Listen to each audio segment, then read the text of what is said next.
Buenas noches a todos, ¿cómo les va? Vamos a trabajar hoy con los temas de la unidad 7.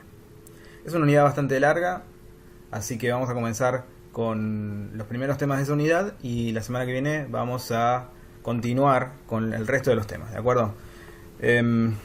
Principalmente hay dos temas dentro de lo que es la unidad 7 que tiene que ver con cómo utilizar una estructura de datos que nos permite hacer cosas que por las variables simples no nos permiten. Y lo segundo es cómo utilizar archivos para leer datos de un archivo o para escribir datos en un archivo. Cuando uno escribe programas es muy común la necesidad de guardar información en archivos para que una vez que el programa termina, la información quede en algún lugar y si luego el programa vuelve a funcionar, pueda tomar esa información de algún lado, por ejemplo de un archivo, y continuar desde donde había dejado. Entonces eso es algo que vamos a ver, pero la semana próxima. En esta reunión de hoy lo que vamos a trabajar es las estructuras lineales de datos. En particular vamos a trabajar con arreglos. Entonces vamos a empezar con lo que es la definición de los arreglos, pero antes planteemos una situación problemática. ¿Qué tal si nosotros necesitamos guardar información de las edades de muchas personas? Supongamos que necesitamos guardar la información de 3 personas. Entonces podríamos quizás en nuestro programa, no importa en qué lenguaje lo hagamos, declarar 3 variables y usar directamente esas 3 variables para guardar la información. No parece demasiado incómodo tener que hacer algo así. ¿Qué tal si en vez de eso estuviéramos trabajando con 10 personas? Entonces tendríamos que tener 10 variables para mantener la información de estas 10 personas. Y ahí ya empieza a ser un poco más incómodo, si quieren. Pero se vuelve completamente inmanejable si, por ejemplo, necesitamos manejar información de 500 personas o de 1000 personas. Imaginen que si quieren saber, por ejemplo, esos datos, el dato de la edad de toda la gente que está inscripta en este curso de codo a codo, bueno, necesitaríamos algunas cientos de variables, quizás miles de variables. Y eso se vuelve inmanejable definitivamente. Tener que declarar 1000 variables y después poder utilizarlas todas ellas, bueno, es un lío. Si ustedes imaginan que es un lío realmente. Entonces aparece un concepto que nosotros podemos utilizar. Les pido nuevamente el tema del micrófono, si lo pueden mantener cerrado mientras no participan. Ahí lo que podemos hacer es utilizar este concepto nuevo llamado arreglo, que sería una especie de conjunto de variables, donde todas esas variables, la particularidad que tienen es que son todas del mismo tipo. Nosotros cuando definimos y luego usamos variables, bueno, entonces, como les decía, ahí están viendo la pantalla, ¿no? Disculpen que les pregunte otra vez, pero no sé si dejé la pantalla compartida o no. Ok, bueno, entonces les decía, el tema de los arreglos nos permite a nosotros manejar un conjunto de variables de una manera mucho más cómoda que simplemente declarar cientos de variables y después utilizarlas de a una. Entonces, nosotros vamos a tener que ver a los arreglos como un conjunto de variables, todas del mismo tipo.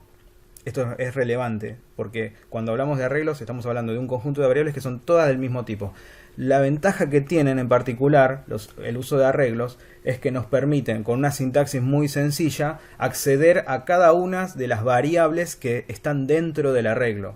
Si el arreglo es un conjunto de variables, para acceder a cada una de ellas, la sintaxis es súper fácil y súper sencilla, y entonces ahí tenemos la ventaja principal. Si tuviéramos variables independientes, todas separadas, bueno, el acceso a cada una de ellas implicaría una sintaxis específica para el acceso a cada una. En cambio, con los arreglos es una sintaxis única que nos permite, mediante un índice, acceder. Bueno, vamos a ver algunos ejemplos. Primero lo que voy a hacer es ver un ejemplo de un arreglo en PCInt. Para declarar un arreglo, ¿se acuerdan que para variables se utilizaba la palabra definir en PCInt? Bueno, para arreglos se utiliza la palabra dimensión. Esa palabra dimensión indica que a continuación viene el nombre del arreglo. Entonces lo que hacemos es declarar, por ejemplo, así. Voy a poner vector, pero porque es un sinónimo. Cuando hablemos de arreglo y hablemos de vector estamos hablando de lo mismo. Dependiendo qué traducción se quiera utilizar, se utiliza una cosa o la otra. La palabra arreglo se parece mucho a la palabra array, que es el nombre que se utiliza en inglés para denominar este tipo de cosas. Entonces lo que se hizo fue en la traducción utilizar arreglo, pero cuando hablemos de vector estamos hablando de lo mismo. Bueno, y cuando se declara el arreglo o se declara el vector, se indica con corchetes cuántas variables este vector va a contener. Por ejemplo, digamos que el vector tiene 5 variables.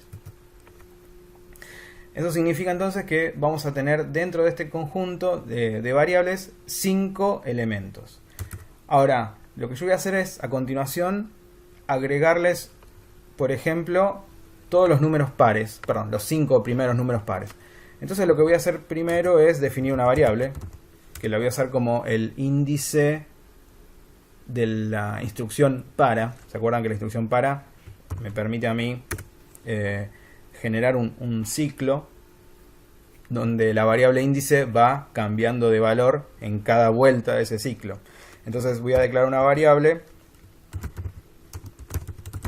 y la voy a inicializar en 0. En realidad ni siquiera hace falta inicializarla, porque el ciclo para me permite ya una inicialización.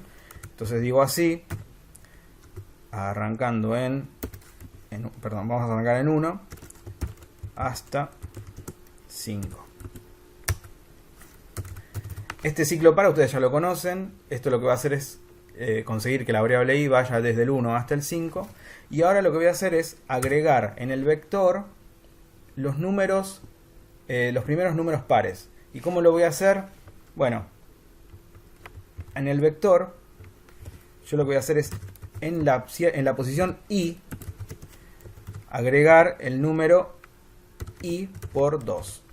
Si hago eso voy a terminar generando un número par, ¿no? Porque cuando multiplique por 2 cualquier cosa, el resultado siempre va a ser par. Entonces, desde el 1 hasta el 5, siempre multiplicado por 2, me va a dar 2, 4, 6, 8 y 10. O sea, los 5 primeros números pares. ¿Y dónde voy a guardar esos números? Ese 2, 4, 6, 8 y 10. Eso los voy a guardar dentro del vector. ¿Y en dónde? Bueno, esta variable i la voy a utilizar como índice dentro del vector para indicar en qué posición guardarlo. Vean lo siguiente. Cuando la variable i vale 1, que va a ser en la primera vuelta de este ciclo, en el vector, en la posición 1, se va a guardar 1 por 2, es decir, el 2. En la posición 1 se va a guardar el 2. En la segunda vuelta de este ciclo, la variable i ya va a valer 2. Entonces, dentro del vector, en la posición 2, se va a guardar 2 por 2, 4. Es decir, que en la posición 2 del vector se va a guardar el 4. Y así para todo el resto de los valores hasta el 5. De esa manera estoy guardando información en el vector. Después, algo que quizás me interesa es poder ver qué información tengo en el vector. Entonces puedo hacer un ciclo muy parecido a este. Me lo voy a copiar porque es muy parecido. Y aquí voy a hacer lo siguiente. Esta expresión que tengo acá lo que hace es devolverme a mí el contenido que haya en el vector en la posición i. Entonces vamos a hacer así. Mostrar lo que haya en el vector en la posición i. Piensen que la variable i va a ir desde el 1 hasta el 5, entonces esto me va a mostrar lo que haya en el vector desde la posición 1 hasta la posición 5. Hay que tener mucho cuidado, bueno, en realidad es el único cuidado que hay que tener con el uso de vectores, y es cuál es el índice máximo y el índice mínimo que se permite. Y esto es dependiente de los lenguajes. El índice máximo y el índice mínimo tienen que ver con cuál es la posición mínima que yo puedo usar acá. Por ejemplo, podría decir vector en la posición 0, eso sería válido. Podría decir, por ejemplo, vector en la posición 14, eso es válido. Hay dos valores, el menor índice posible y el mayor índice posible. En este caso, el mayor índice posible es el 5, porque el vector este se lo indicó que va a contener 5 valores. Y el valor mínimo, el índice mínimo, eso depende de los lenguajes. Hay lenguajes que de manera predeterminada indican que sus vectores, el índice mínimo que se puede usar es el 0, y en otros lenguajes es el 1. Esas son las dos posibilidades que hay en la mayoría de los lenguajes. Vamos a ver qué pasa con PCInt. Vamos a ver qué pasa con PCInt y qué pasa cuando nos equivocamos en PCInt, porque eso también es algo que puede pasarnos. Con este código se supone que yo agregué al vector en las 5 posiciones que este vector tiene los números pares. Y con este otro código se supone que yo puedo recorrer los valores de ese vector y mostrarlos utilizando la instrucción mostrar. Vamos a ver si funciona. Bueno, acá tenemos un error. Fíjense que dice subíndice 5 fuera de rango y acá me sugiere 0 a 4. Esto es una forma común de indicar índices. Indicar rangos. Acá me sugiere que el rango es de 0 hasta 4. Bueno, ¿qué está pasando aquí? En vez de ir del 1 hasta el 5, voy a ir del 0 hasta el 4. Y vamos a volver a correr este programa. El error no estaba allí, porque si hubiera estado allí, hubiera funcionado. El error está aquí, desde el 0 hasta el 4 en lugar hasta el 5. Y ahora lo ejecutamos y vean lo siguiente. Dice 0, 2, 4, 6 y 8. Es decir que funcionó. Ahora prestemos atención a esto que se generó y el código que lo generó. Vean lo siguiente. Como vector yo lo declaré de 5 posiciones. Y en PCInt, esto es propio de PCInt, otros lenguajes no son así, pero en PCInt así es. En PCInt el primer índice disponible de un vector es la posición 0. Si yo tengo un vector que tiene 5 posiciones, las 5 posiciones van a ser la 0, la 1, la 2, la 3 y la 4. Vean que no existe la posición 5. Si bien yo declaré el vector de 5 posiciones, la posición 5 no existe porque en este caso estamos utilizando un lenguaje que empieza a numerar los índices de los vectores a partir del 0. Entonces, si yo tengo un vector de 5 posiciones, las posiciones disponibles van a ir del 0 a la 4. Si tengo un vector de 10 posiciones, los índices disponibles van a ir del 0 al 9 y así. Entonces, hay que ser cuidadoso con eso. ¿Cuál es el índice mínimo que se puede usar en un lenguaje y cuál es el índice máximo que se puede usar en un lenguaje para los vectores? La verdad no conseguí lo que yo estaba buscando porque yo quería los primeros números pares, es decir, 2, 4, 6, 8 y 10. Así que vamos a hacer un pequeño cambio para conseguir eso. Si en vez de hacer i por 2 hago i más 1 y todo eso lo multiplico por 2, entonces ahí sí obtendría los primeros números pares. Vamos a ver si ahora funciona. Fíjense, ahí está el resultado. 2, 4, 6, 8, 10, lo que estábamos esperando. Bueno, esto hay que tenerlo en cuenta. A lo que voy es que es muy relevante qué lenguaje estén usando y si ese lenguaje utiliza como índice menor de los vectores el 0 o el 1. Porque dependiendo de eso es cuál es el índice máximo que se puede usar. ¿Hasta acá? ¿Me siguieron?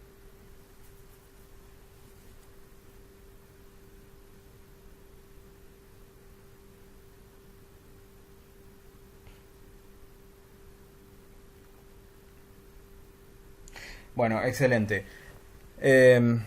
Vean que, si bien este ejemplo es un ejemplo bastante sencillo, esto nos muestra que nosotros podemos utilizar los vectores para contener muchísimos datos. Por ejemplo, en el caso anterior, donde yo les decía que queríamos tener las edades de 500 personas, bueno, esto es posible de una manera bien sencilla utilizando vectores. Tendríamos que tener un vector de 500 posiciones y después, por ejemplo, utilizar el ciclo utilizar un ciclo y la instrucción leer para ir tomando datos desde el teclado e ir guardándolos dentro del vector. Porque siempre la sintaxis que vamos a utilizar para guardar un dato dentro de un vector es el nombre del vector y entre corchetes el índice donde queremos guardar el dato. A ver un momento que me están compartiendo pantallas aquí, quiero ver qué están diciendo en este caso. No, profesor, disculpe, me equivoqué. Ah, bueno, no hay problema. Entonces, el uso de vectores es muy útil en situaciones donde la cantidad de información que nosotros queremos manejar es toda del mismo tipo y es mucha. Ahí viene muy bien. Esto sería en PCInt. ¿Y qué pasa en Java? ¿Cómo se hacen los vectores en Java o cómo se usan?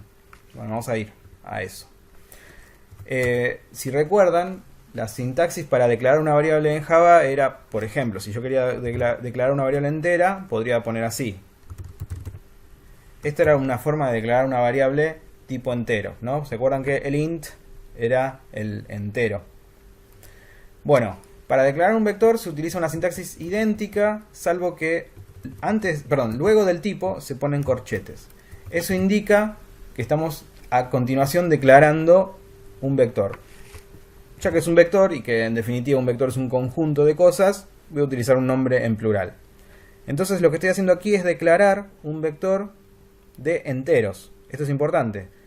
Este vector va a contener enteros. ¿Y cuántos enteros? Bueno, eso se determina cuando se inicializa el vector. Por ejemplo, si quiero generar el mismo caso que veíamos antes en PCInt, hago lo siguiente. Cuando hago esto estoy declarando un vector que se llama números. Es un vector de enteros. Y estoy diciendo que va a tener 5 posiciones.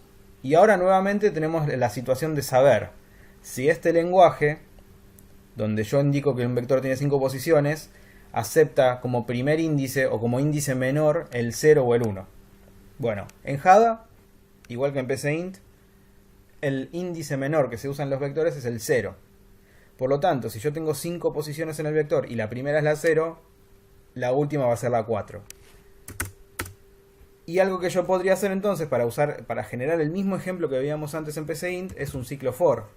Que el ciclo for en PCInt, en Java se escribe así. Por ejemplo, yo podría hacer esto.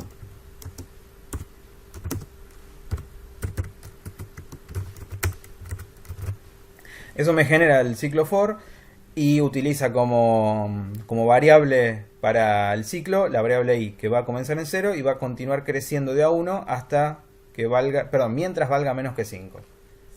Entonces va a ir del 0 hasta el 4, justo los índices disponibles en mi vector de números. Entonces, la sintaxis es idéntica a la de PCInt, se pone el nombre del vector que estemos usando, entre paréntesis se pone un índice o una posición y allí se asigna un valor. Piensen que como el vector este de números es un vector de enteros, tengan en cuenta eso, lo que yo puedo asignar en cada posición es un entero. Por ejemplo, hago lo mismo que en el caso anterior, digo i más 1 por 2 y ahí genero los números pares. Acuérdense del punto y coma siempre al final. Y con eso ya estaría llenando el vector, ya tendríamos datos dentro de él. Ahora lo que quiero hacer es recorrer ese vector para mostrar la información en la pantalla. Bueno, el ciclo for es muy parecido.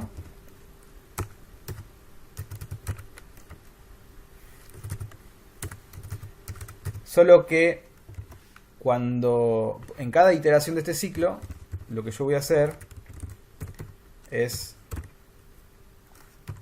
escribir por la consola el valor que haya dentro del vector llamado números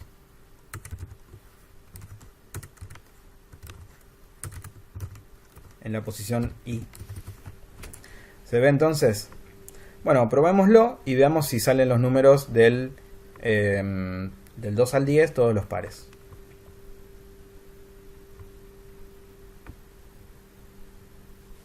Bueno, ahí está entonces la salida, la misma salida que antes.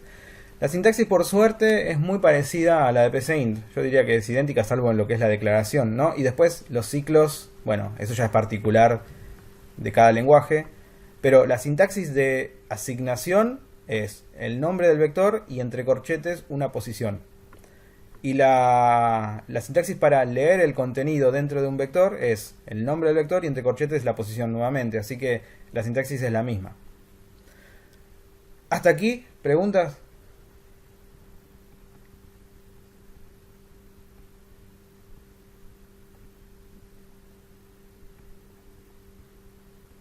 Todo claro entonces. Bueno, genial. Eso es respecto de vectores. Lo que vamos a hacer es, lo que yo voy a hacer es pasarle algunos ejercicios que tienen que ver con el uso de vectores para que ustedes los resuelvan, tanto en PCInt como en Java.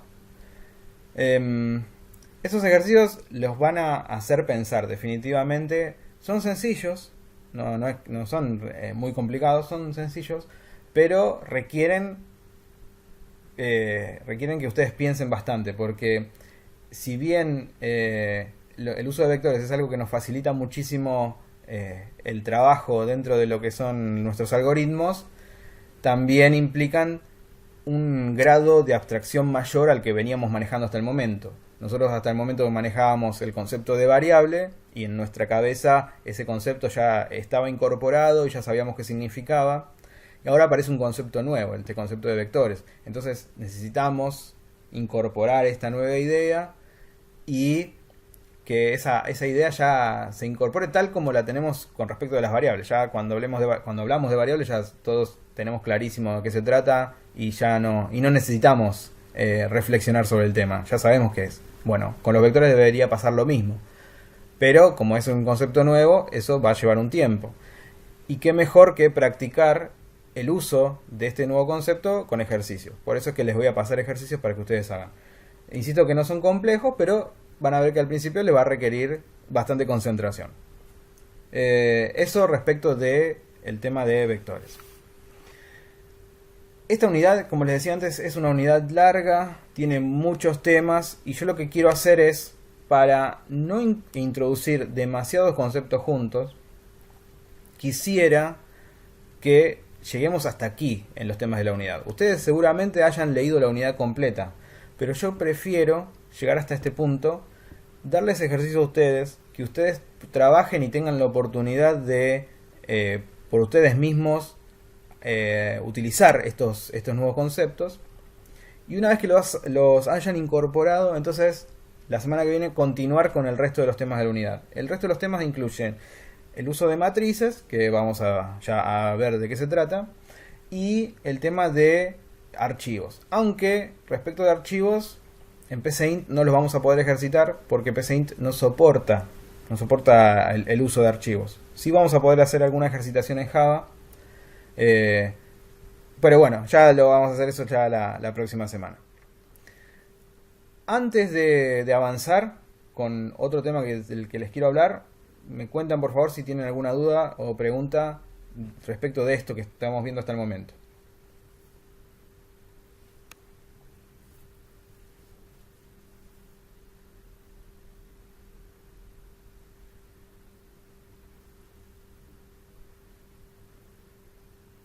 Bueno, genial. Entonces lo que yo quiero hacer ahora es resolver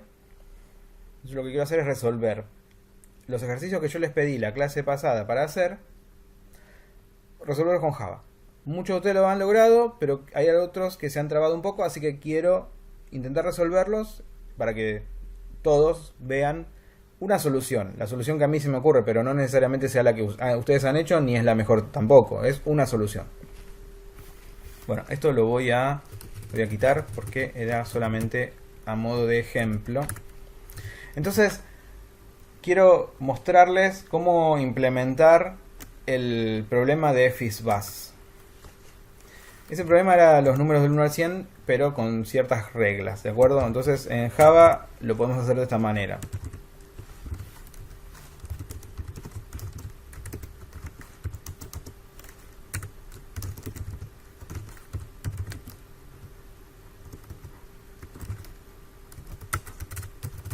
Vean que esta sintaxis de aquí me está diciendo que la variable i empieza con el 1 y va a continuar mientras esa variable i se mantenga menor o igual que 100. Y la variable i va a crecer a 1. ¿Se acuerdan que esta sintaxis, ¿no? La de una variable con dos signos más a continuación, significaba incrementar 1 esa variable?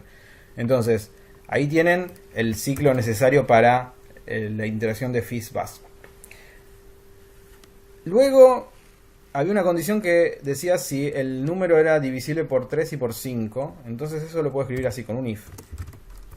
Y como condición del if podría decir, tengo dos condiciones. Una que sea múltiplo de 3 y otra que sea múltiplo de 5. Este doble ampersand aquí significa el operador y. Nosotros habíamos hablado, creo que ya era la unidad 2, o fue al principio en realidad, los operadores lógicos. Bueno, el operador y lo habíamos tratado. En Java el operador y se escribe como un doble ampersand. Eso es el operador y.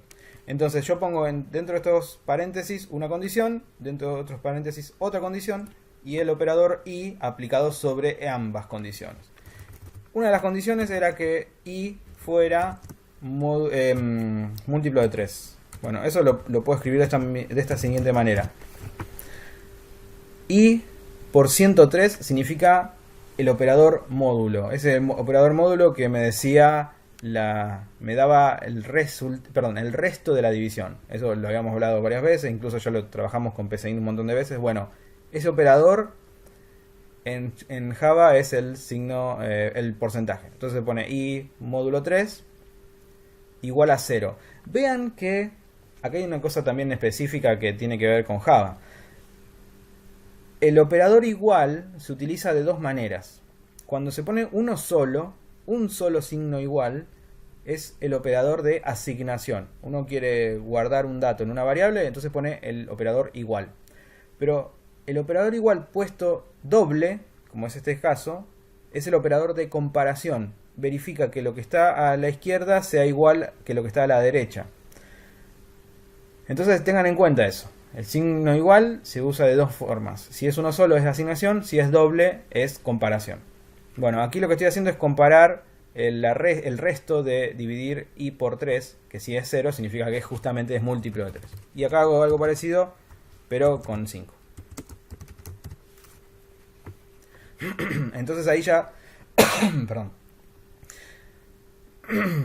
Ahí pude generar la condición que estaba buscando.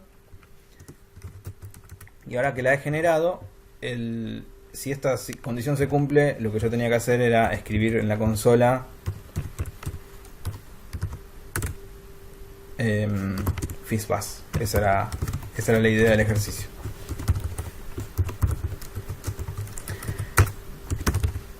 Si esta condición no se cumplía, podía darse que se cumpliera que i era múltiplo de 3. Entonces yo podría decir esto.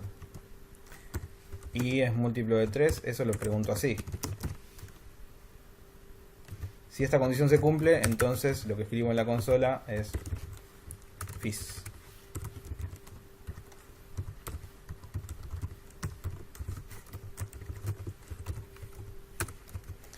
Otra cosa que podía pasar era que i fuera múltiplo de 5, y entonces en ese caso lo que escribo en la consola es paz.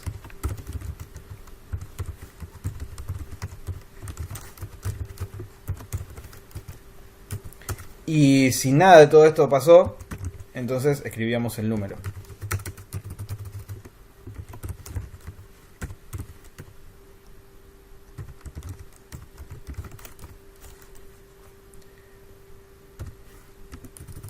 Así.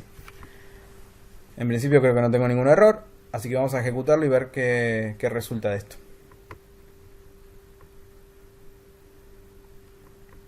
Bueno, acá está la salida en Java. 1, 2 fizz, 4 buzz, fizz. El número 15 debería decir FizzBuzz. A ver si llegamos a esa posición.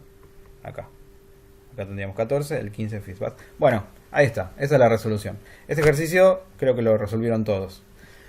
Vamos a ver el tema de billetes, ¿sí? Porque ese era un poco más difícil. Porque implicaba un concepto nuevo que habíamos estado practicando en la clase pasada, que era el subalgoritmos, o rutinas, o procesos. Bueno, teníamos varios nombres que le estábamos dando a todas estas cosas. Así que voy a crear un nuevo proyecto.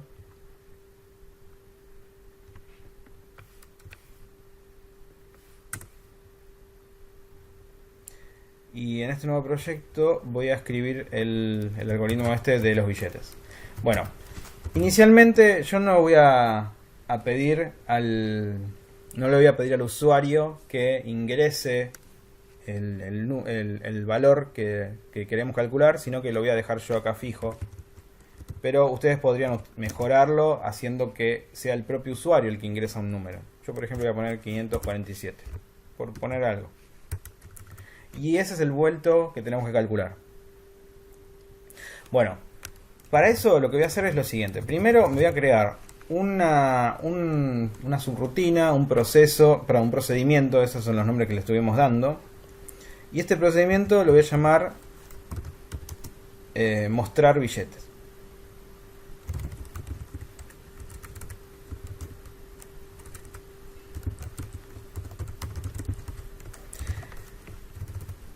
Este procedimiento lo voy a utilizar de la forma en que nosotros habíamos visto las funciones. ¿Se acuerdan? Las funciones eran los procedimientos, pero que devolvían un solo valor. Como yo voy a aprovechar que en Java, en realidad voy a tratar de salvar la limitación que tiene Java de que no permite los tipos o los parámetros por referencia. Entonces, dado que yo en cada cálculo que haga voy a necesitar obtener el vuelto actualizado, voy a utilizar esto como una función y entonces de esa manera siempre voy a devolver el vuelto descontando los billetes que ya calculé. Entonces voy a hacer lo siguiente. El vuelto yo sé que va a ser un número entero, o al menos en nuestro ejercicio este vuelto siempre es un número entero, no tiene centavos, es un número entero, por lo tanto lo que voy a hacer es así. Vean lo que estoy haciendo aquí. Esto le tengo que agregar static, si no, no anda. Hay algunas palabras acá que tienen que ver con sintaxis específica de Java en la que no voy a entrar ahora. Una, por ejemplo, es la palabra public, otra es la palabra static. No voy a meterme en eso ahora. Lo que sí les quiero mostrar es lo siguiente, es que esta función que estoy ahora escribiendo devuelve un número entero. Esto es importante porque cuando uno crea una función tiene que indicar la función que devuelve, qué tipo devuelve. Esto es muy relevante. No hicimos ninguna ejercitación así en PCInt, porque en PCInt, al tener la posibilidad de tener parámetros por referencia, no nos fue nunca necesario utilizar funciones. Pero bueno, en Java no tenemos la posibilidad de los parámetros por referencia, así que sí necesitamos de alguna manera devolver la información. Ya que no tenemos parámetros de salida, bueno, tengamos el valor de retorno de las funciones. Y en este caso lo que estoy diciendo es que el valor de retorno de esta función va a ser un tipo entero, es decir, un número. Después le tengo que poner un nombre a la función. Acá estoy eligiendo como nombre mostrar billetes. Y acá entre paréntesis van los parámetros que yo quiera que esta función reciba. Yo sé que esta función va a recibir el valor del vuelto que yo tengo que dar. Y además con qué billete quiero pagar ese vuelto. Va a recibir un número 200, por ejemplo, cuando quiero utilizar billetes de 200 para dar el vuelto.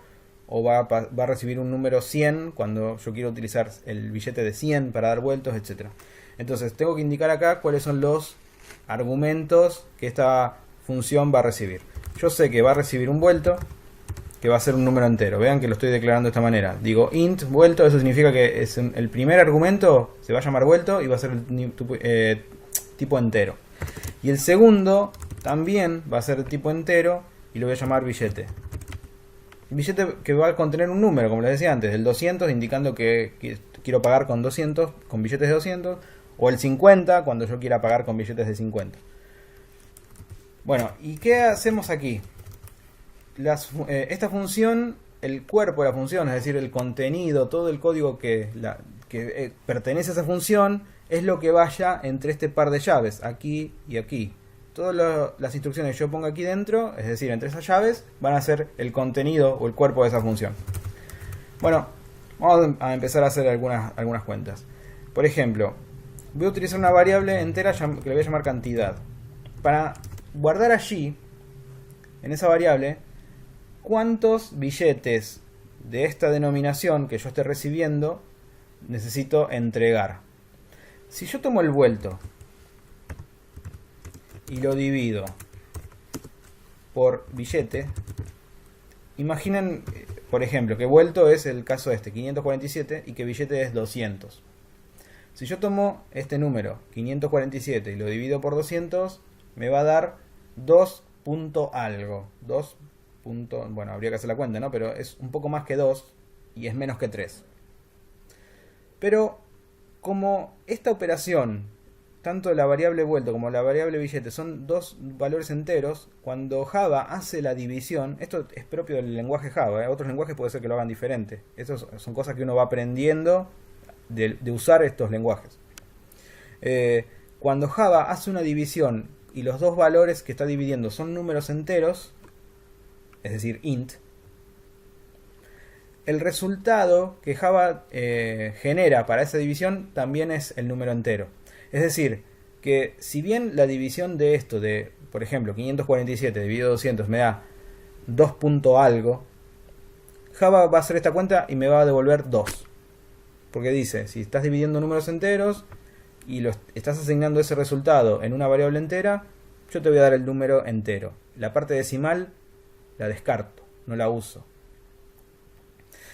En esa situación, por ejemplo, con el caso este de 547 y 200, acá quedaría 2. Ese 2 me está indicando que yo tengo que entregar 2 billetes de 200. Después tengo que entregar otras cosas, pero yo sé que de billetes de 200 tengo que entregar 2. Bueno, voy a hacer esto bien.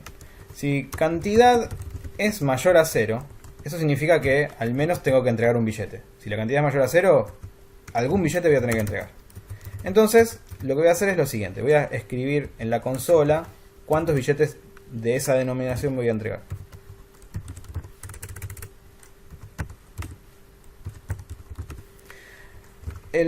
Ustedes en la consola tienen dos métodos. Uno llamado print y otro llamado printline, que estamos usándolos ambos. La diferencia entre print y printline es que el segundo, luego de escribir en la consola lo que ustedes le pidan, genera un salto de línea y lo próximo que se escriba va a aparecer en el renglón siguiente.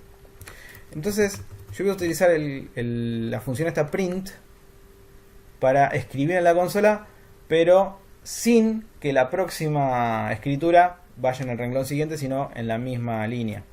Eso se puede. Entonces voy a hacer lo siguiente. Voy a escribir acá cantidad. Vamos a suponer que cantidad fuera 2 en este ejemplo. Voy a escribir, en la consola voy a escribir 2. Después voy a escribir lo siguiente.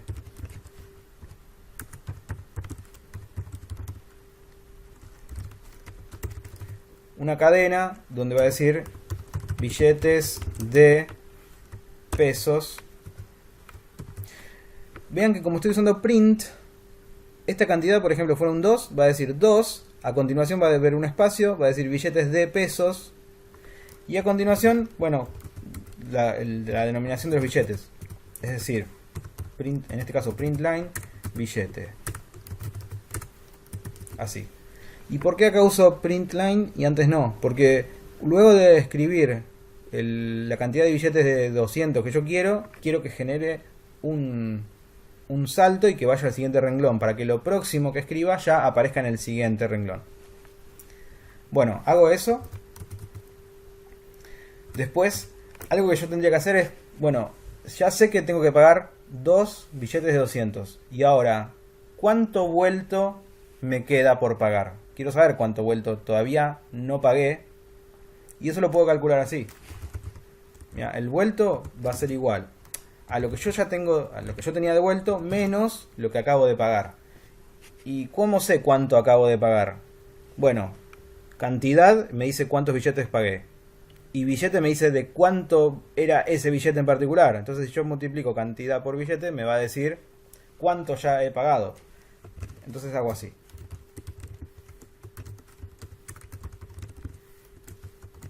Y de esa manera, bueno, escribí mal esto, perdón. De esa manera, la variable vuelto ahora se acaba de actualizar con lo que todavía me queda por pagar. Habíamos hablado que esto era una función. Esto que estoy escribiendo aquí es una función. ¿Y cómo hacemos para indicar qué devuelve la función? Se utiliza la palabra return. Esa palabra indica que lo que venga a continuación es lo que esta función va a devolver. No solamente eso, sino que cada vez que aparece esta palabra y se ejecuta, el código de la función termina. Es decir, si acá hubiera... Bien, perdón, voy a hacer así, ¿no? Si acá hubiera más instrucciones, estas instrucciones no se van a ejecutar nunca.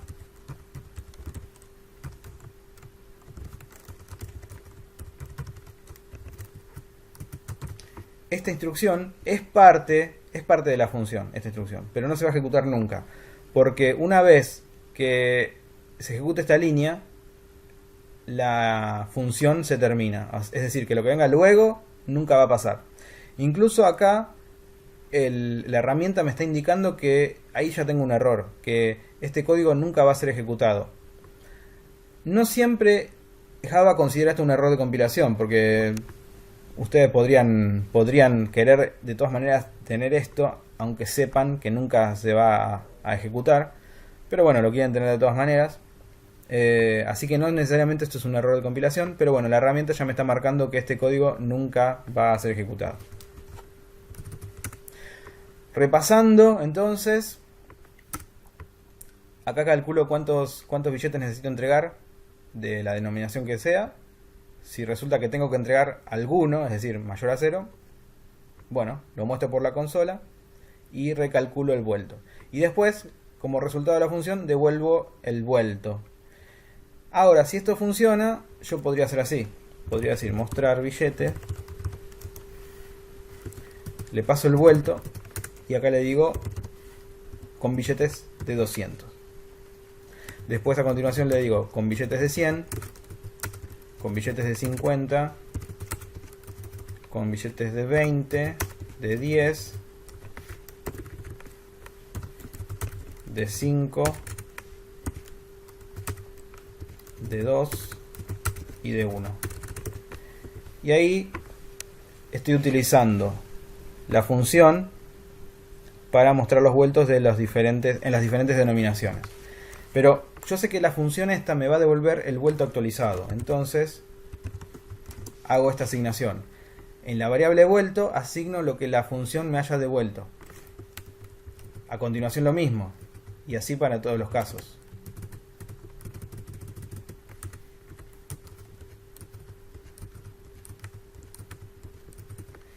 Entonces, vuelto comienza con el 547.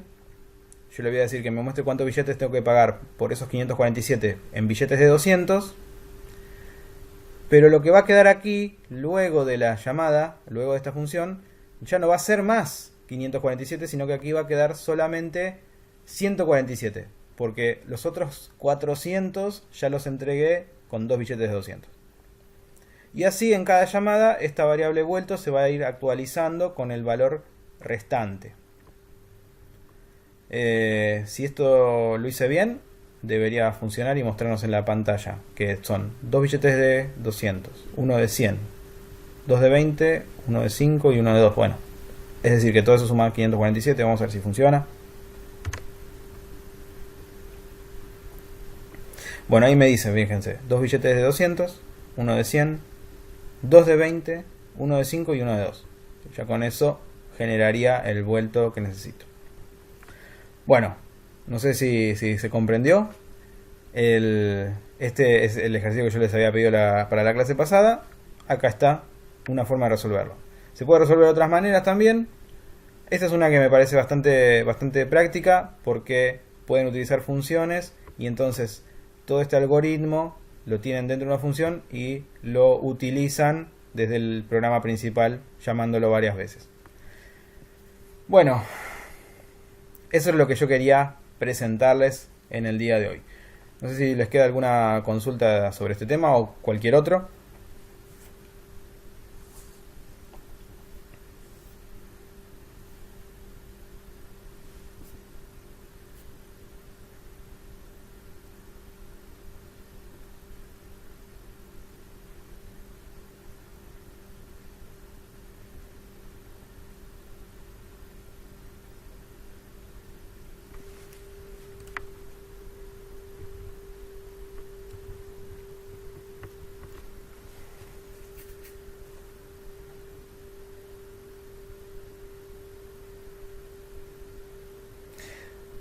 Dice Silvia, una duda sobre la fecha de examen, si tuvo alguna novedad. Bueno, sí, me han contactado respecto del examen y lo que se sabe hasta el momento es lo siguiente.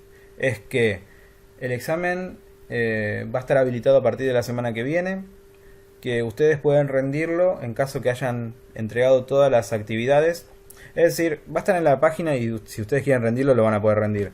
Pero solamente va a ser tenido en cuenta el puntaje que obtengan en caso que hayan entregado todas las actividades.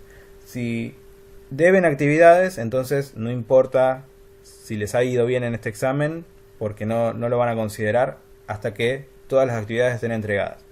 El examen es un examen online y tiene que ver con este módulo en particular, el módulo de técnicas de programación. Incluye todo el contenido oficial del aula virtual, todo lo que hayamos visto allí. Es cierto que todavía no hemos visto el módulo 8, pero creo que no va a incluir ese tema. Digamos, no es que nosotros estemos atrasados, nosotros estamos al día. Es decir, en este momento tendríamos que estar viendo la unidad número 7 y es lo que estamos haciendo. Así que entiendo que el examen no va a incluir temas que todavía no hemos visto. Es un examen online, o sea, dentro del aula virtual van a tener un acceso y van a poder responder allí. Es un cuestionario, varias preguntas, tipo multiple choice. Ustedes eligen de las opciones que les proponen cuál es la que consideran correcta y ahí está. Para que se sientan tranquilos respecto del nivel de complejidad del examen, me han pasado un ejemplo de cómo va a ser el examen. Así que se los voy a enviar para que ustedes lo vean y así bajan un poco la ansiedad para que vean que no es algo tan difícil. Bueno, pueden quedarse tranquilos que no va a ser algo tan difícil. Cuando le vean el ejemplo que les paso, lo van a notar.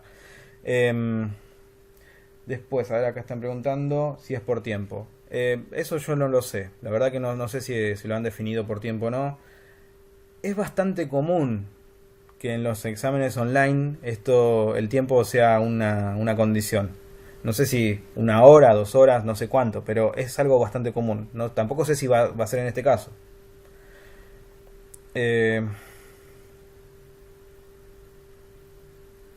No, Lucas, las actividades de los ejercicios no son actividades obligatorias. Yo se los doy porque no creo que, esto es una convicción mía, puede ser que otras personas opinen diferente, pero yo no creo que exista manera de aprender a programar sin programar. Entonces, les doy ejercicios para que ustedes programen, porque desde mi opinión es la única manera de aprender. Ustedes pueden leer libros de programación toda su vida, pero hasta que no empiezan a programar no aprenden. Entonces por eso les doy los ejercicios, pero no son obligatorios realmente.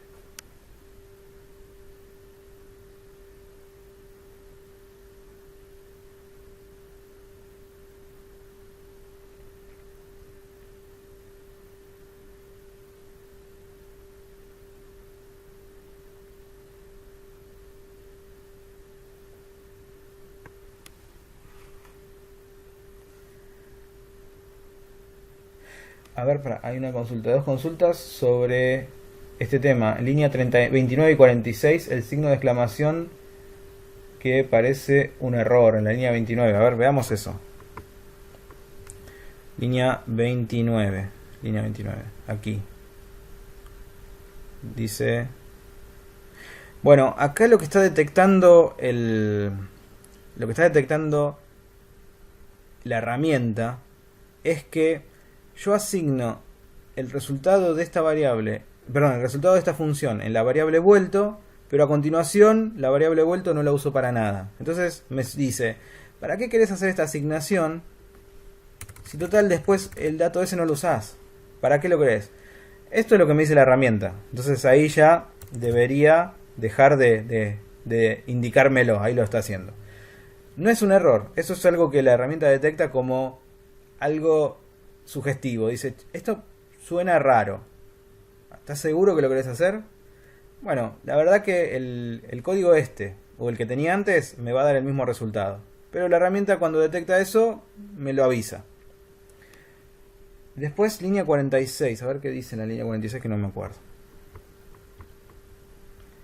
Bueno, ahora mismo no sé si estamos hablando de la línea 46 esta, o quizás yo moví algo y ya la línea 46 cambió y ahora es otra. Pero por ahora Bueno, por ahora no me está mostrando ningún error, o al menos ninguna sugerencia. No sé si antes estaba mostrando algo, no lo recuerdo.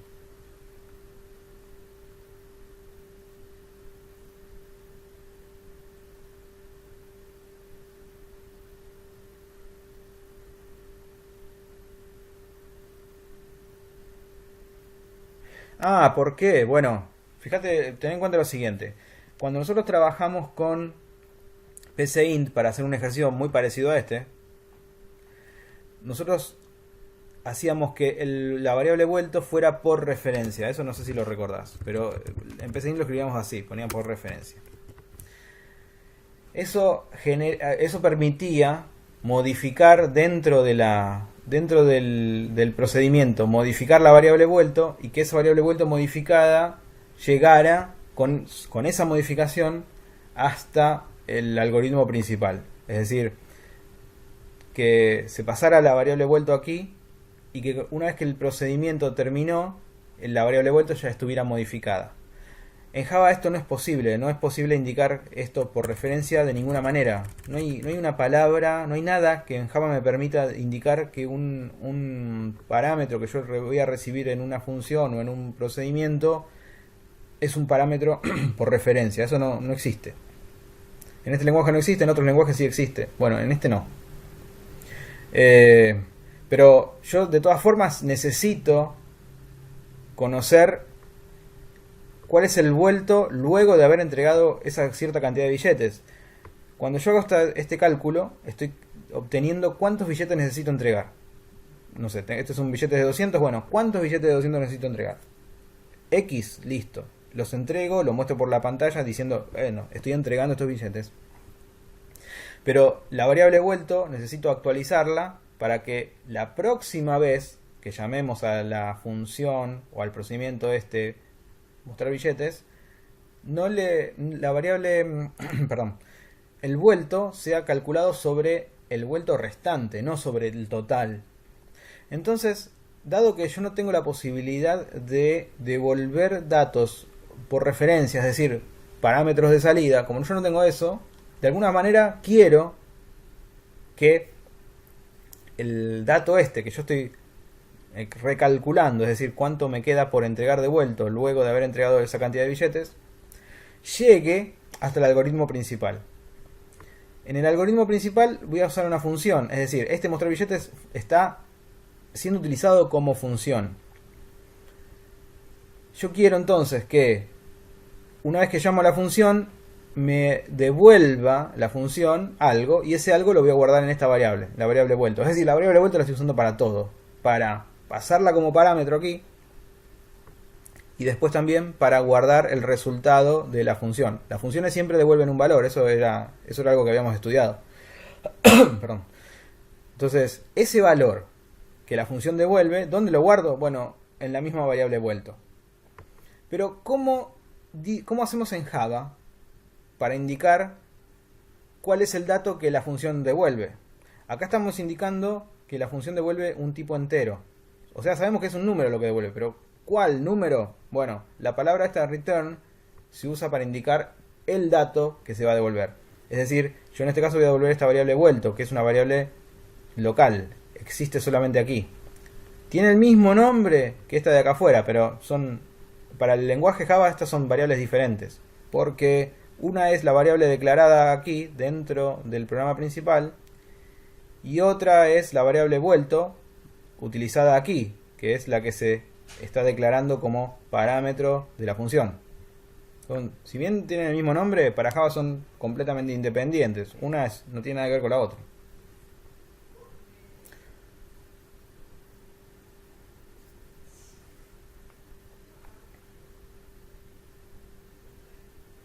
Bueno, genial que sí se entendió. Gente, ¿y alguna otra pregunta?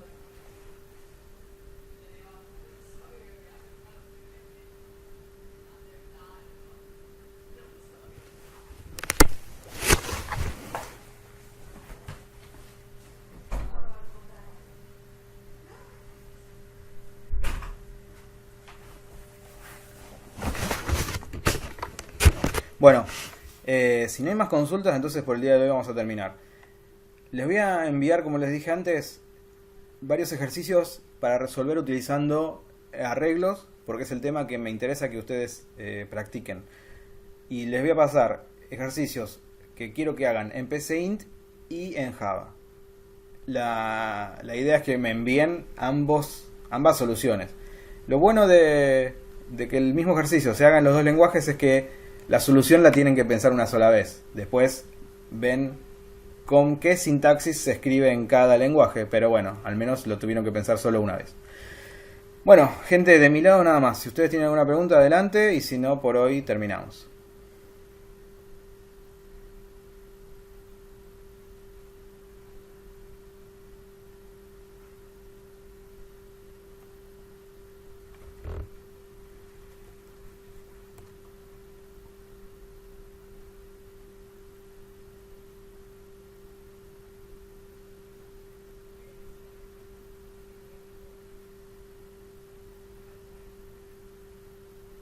Bueno, entonces, gracias a todos por la participación.